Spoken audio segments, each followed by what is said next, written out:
Thank you. Is this on? Thank you. What an applause. I feel like a Nazi in the House of Commons. Full disclosure, I totally stole that joke from True North's Andrew Lawton. But it was too funny not to say again, but only in Canada. Can you believe that was actually a thing? But everybody here actually deserves an applause because you made it in here past the Rainbow Mafia. Yes, absolutely. They lied about you, about who you are, what you believe, and why you're here, and their media parroted those lies, and you did something. And that's what I want to talk about. Why do something today?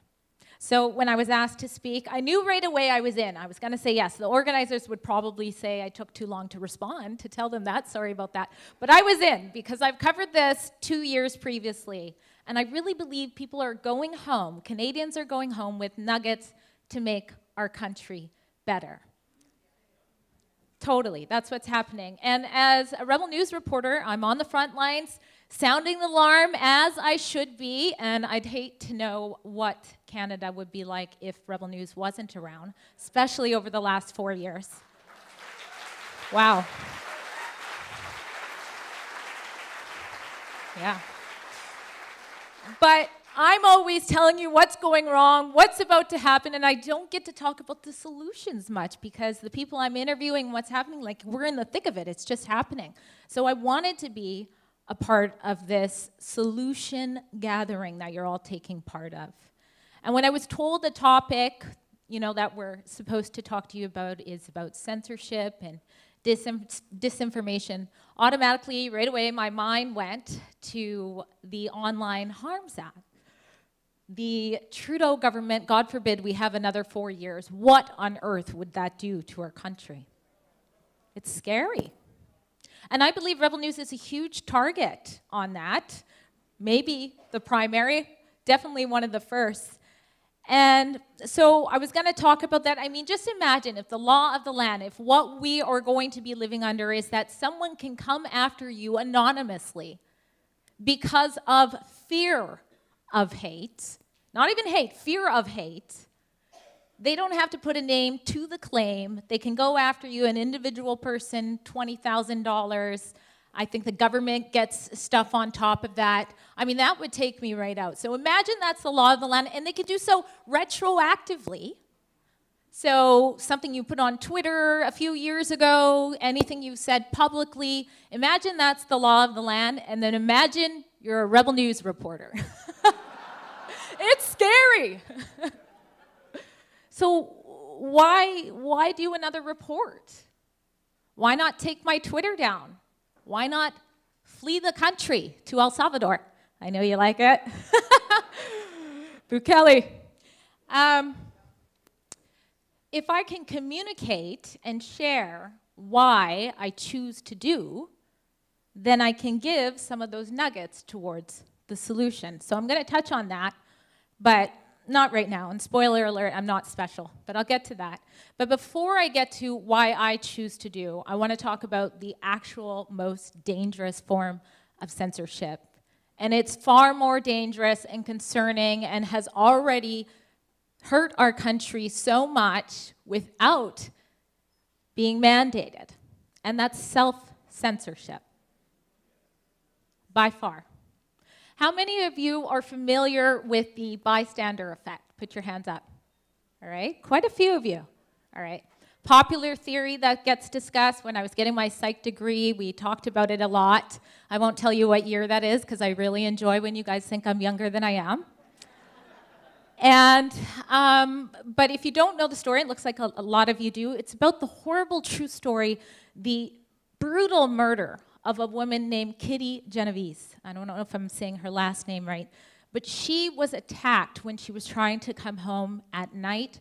She was stabbed brutally, and when the reports first came out, it seems like they didn't get it quite accurate. They said there was about 38 people who saw or heard or knew something was happening and failed to act. As time passed, we know it's more about, 7 or so people, several people, but the point is, People could hear her being attacked. They knew something was happening. One man did yell out and say, "Hey, stop, leave her alone." And her attacker did. He left her alone, only to return and finish the job. So I don't know, was he standing in the bushes and watching his victim suffering and realizing the cops aren't coming, no one's doing anything, she's trying to get into this locked door of an apartment, I'm going to go finish her. And he did. He stabbed her, he raped her, and he robbed her. Eventually, the ambulance was called. And what the debate or what the discussion about this theory is, why did people fail to do? Why did they hear something and not come out and see and help? Why did that happen? And the theory is that sometimes people think other people are going to do it. Do you know people like that? They're so concerned with what's happening in Canada, but it's okay. Somebody else will deal with it. And sometimes they just don't want to be inconvenienced. They hear someone yelling, it sounded like she was involved, but maybe it's a domestic dispute. I'm going to keep watching TV. Do we know people like that who have their heads in the sand? I talk a lot about pre-COVID versus post-COVID. So I have my pre-COVID friends and my post-COVID friends, and I love them all. But when I get together with my pre-COVID friends, I'm like, they're talking about like the Kardashians or something. You know what I mean? Like, get your head out of the sand. So that's kind of the discussion about the bystander effect. But what doesn't get discussed as much is somebody did do something. And she was an elderly woman who was in her 70s. And her name is Sophia Farhar. And Sophia called the police. And she didn't just call, she came down. And she held Kitty as she was suffering and told her help was on the way. Unfortunately, it would be too late. But an elderly-year-old woman walked out in the night to that scene because of what she heard and saw. She didn't know how many men attacked Kitty. She knew she could be at risk, and she held that woman. What made her? What made Sophia do? When we think of the examples of how self-censorship has plagued us, there's so many to choose from. I think back to the time when I started to report on vaccine injuries as soon as the rollout happened. I started covering that conspiracy theory that became true to the media. I think they took about 3 years to tell people about some of them. And one of the first medical professionals to speak out, local BC hero, Dr. Charles Hoff. Yeah.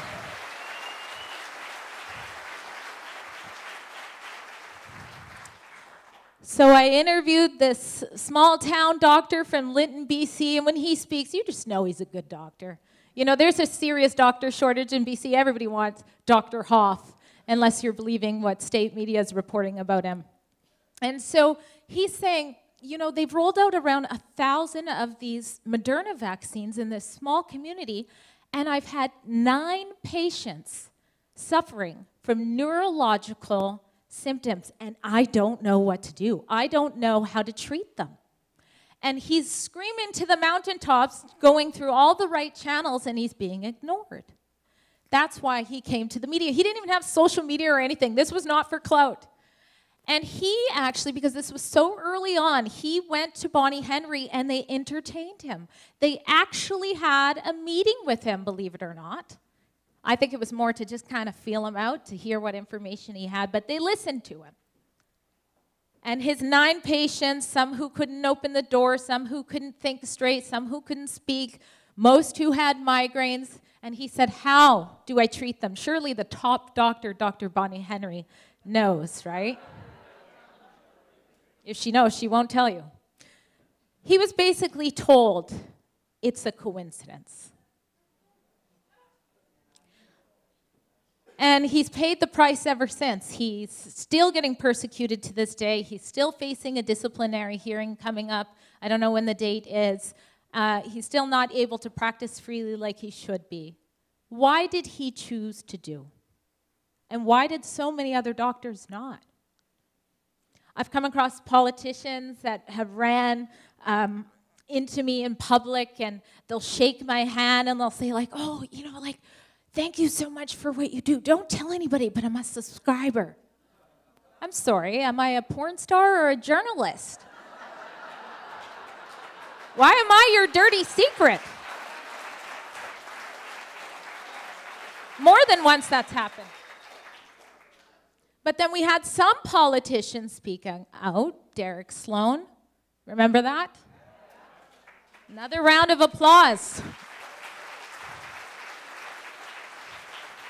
Very early speaking out, paid a heavy price politically, professionally. Why did he choose to do? And why did so many others not? So me, why do I choose to do? I'm halfway through. Let's see how long I can make this go. You know, it's ironic. I wasn't actually going to talk about anything to do with gender ideology, actually. I wasn't planning on doing that, even though I do many reports on that and the harms that it causes children. I wasn't going to talk about it. But as many of you know, we faced lots of opposition. The speakers did, and of course the organizers who did a wonderful job getting us all together, so thank you for that.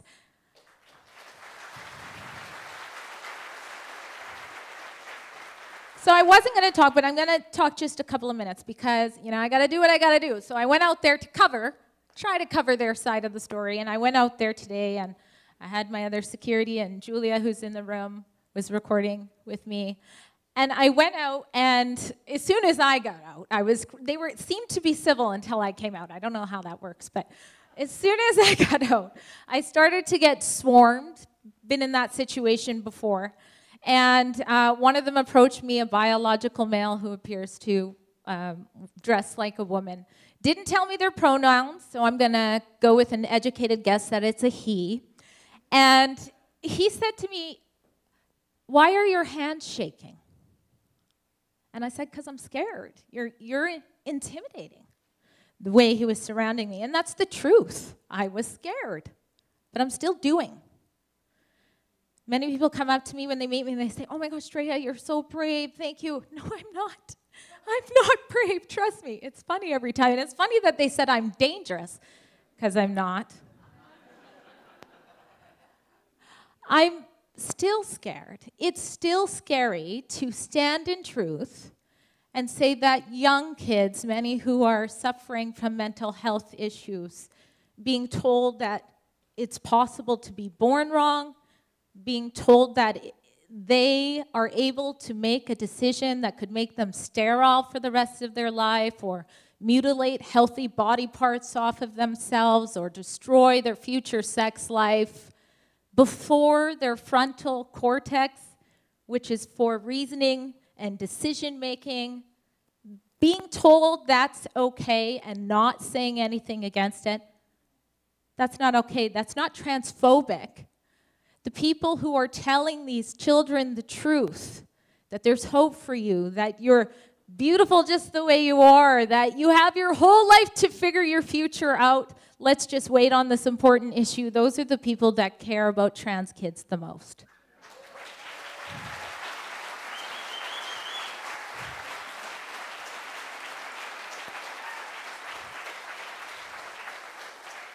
So the secret is not about being brave. It's not about having all the answers. It's simply about doing. And I'm not a public speaker, but I would call myself a chronic speaker. My mom is here, and she would know that, you know, every report card I got growing up was like, "This kid won't shut up, she's a problem." So I agree, not everybody can speak to do something, but we can all do something. I started this off by saying you all did something by being here, but you can be intentional and do something every day.